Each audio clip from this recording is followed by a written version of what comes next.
Realme Buds Air 5 ஓட review பார்க்க போகிறோம்.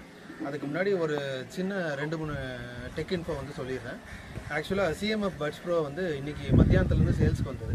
எதுக்காக அதை நான் ரிவ்யூ பண்ண ஆசைப்படலை அப்படின்னா, சிவபரணி அண்ணா யூடியூப் சேனலில் வந்து சொல்லியிருந்தாங்க CMF நெக் பேண்டும் Realme நெக் பேண்ட் 3யுமே ரெண்டுமே சேமாக இருந்தது. கிட்டத்தட்ட அவங்க மேக் பண்ண இது வந்து அந்த காலர் இது மட்டுமே டிஃப்ரெண்ட்டாக இருந்ததை தவிர வயரு உள்ள இருக்க செட்டப் எல்லாமே அப்படியே சேம், உள்ள இருக்க டிரைவர் செட்டப் எல்லாமே அப்படியே சேமாக தான் கொடுத்துருக்காங்க. அதே தான் ரியல்மி இப்போ வந்து அவங்களோட இந்த பட்ஸ் Air 5 Air 6 ப்ரோவில் என்ன பண்ணாங்களோ அதே இதை தான் இப்போ அவங்க CMF Buds 2 ப்ரோவில் அதே டிரைவர் செட்டப், அதே ஸ்பேஷியல் சவுண்டு, அதே எல்லா செட்டப்புமே உள்ளே வச்சுருக்க அதே 11mm டைனமிக் டிரைவர், அதே 6mm N52 மேக்னெட் பிளேனர் டிரைவர்ஸ், இது எல்லாமே சேம் டு சேமாக யூஸ் பண்ணியிருக்காங்க. உங்களுக்கு ஆடியோ குவாலிட்டி கூட கிட்டத்தட்ட இவங்க வந்து கொஞ்சம் பேஸ் ஃபோக்கஸ்டாக ரியல்மியும் அதே டியூன் பண்ணியிருக்காங்க. அதனால் அந்த ஆடியோ குவாலிட்டி வந்து எந்த விதத்துலையுமே சேஞ்சஸ் இருக்காது.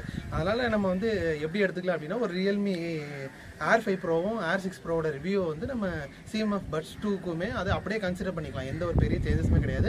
ANC மட்டும் Air 5யும் Air 6 ப்ரோவோட கொஞ்சம் ஜாஸ்தியாக இருக்கும். இந்த Realme Buds Air 5 mic quality வந்து நம்ம ஆரம்பத்துலேருந்தே பார்க்க போகிறோம். இதை வந்து நான் காதில் மாட்டிட்டு பேச போகிறேன். இந்த வீடியோ ஃபுல்லாகவே இதோட மைக்கில் தான் நம்ம அந்த வீடியோ எடுக்க போகிறோம். இதோட குவாலிட்டி எப்படி இருக்குன்னு அதிலே நம்ம செக் பண்ணிக்கலாம்.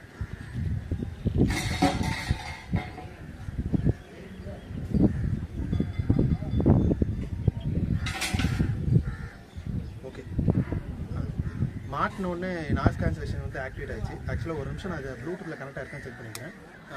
ப்ளூடூத்தில் கனெக்ட் ஆகிருக்கு. ஆக்சுவலாக இதை வந்து நான் இப்போ வந்து தூத்துக்குடி மாவட்டத்தில் ஆனந்தபுரத்தில் ஆக்சுவலாக இங்கே ஒரு ஃபங்க்ஷனுக்காக வந்தேன். நான் ட்ராவலில் இந்த Realme Buds Air 5 ANC இது நம்ம ட்ராவலில் யூசேஜ் வந்து இது ஆக்சுவலாக எப்படி இருக்குது அப்படின்னு சொல்லி இந்த ட்ராவலில் யூஸ் பண்ணி பார்க்கலாம் அப்படின்னு சொல்லி நான் இதை எடுத்துகிட்டு வந்தேன். ஆக்சுவலாக நான் இது வாங்கி கிட்டத்தட்ட எனக்கு ஒரு 2 months ஆயிடுச்சு. இந்த டைமில் வந்து இதோட சவுண்ட் குவாலிட்டி வந்து கிட்டத்தட்ட ஓவராலாக நிறைய சேஞ்சஸ் பார்த்துருக்கேன். ஏஎன்சியுமே Air 6 வந்து நான் யூஸ் பண்ணி பார்த்துருக்கேன். ஆனால் ஏஎன்சி வந்து Air 6 ப்ரோவில் தான் நல்லா பெட்டராக இருக்குது. 50 dBயாக இருந்தாலும் அதோட அந்த நாய்ஸ் கேன்சலேஷன் ஃப்ரீக்வன்சி பேண்ட் வந்து இதில் Air 5ல் வந்து கம்மியாகவும் Air 6ல் வந்து ஜாஸ்தியாகவும் இருக்குது. சாரி, இதோட சவுண்ட் குவாலிட்டி பற்றி சொல்லணும் அப்படின்னா, இன்ஸ்ட்ருமெண்ட் செப்பரேஷன் வந்து நல்லா இருக்குது. சவுண்ட் குவாலிட்டி பொறுத்த வரைக்கும் Air 5 Air 6 ரெண்டுத்துலேயுமே வந்து ரொம்ப பெரிய சேஞ்சஸ்லாம் கிடையாது. சவுண்ட் குவாலிட்டி ரெண்டுமே ஒரே சேம் தான் இருக்குது. ரெண்டுத்துலேயும் எப்படி இருக்குன்னா, அந்த ஸ்டீரியோ செப்பரேஷன், இந்த லெஃப்ட் அண்ட் ரைட்டோட சேனல் செப்பரேஷன் வந்து ரொம்ப ரொம்ப நல்லாவே இருக்குது. அதோட ஃப்ரண்ட் சேனல் இந்த இதெல்லாம் வந்து தனித்தனியாக நம்மளுக்கு நல்லா தெரியுது. ஒரு சில சாங்ஸில் வந்து இந்த இன்ஸ்ட்ருமெண்ட்லாம் ஸ்டார்ட் ஆகும்போது அடுத்தடுத்து ஒரு லீட் இன்ஸ்ட்ருமெண்ட் முன்னாடி வர இன்ஸ்ட்ருமெண்ட் எல்லாமே ரொம்ப க்ளீனாகவே தெரியுது.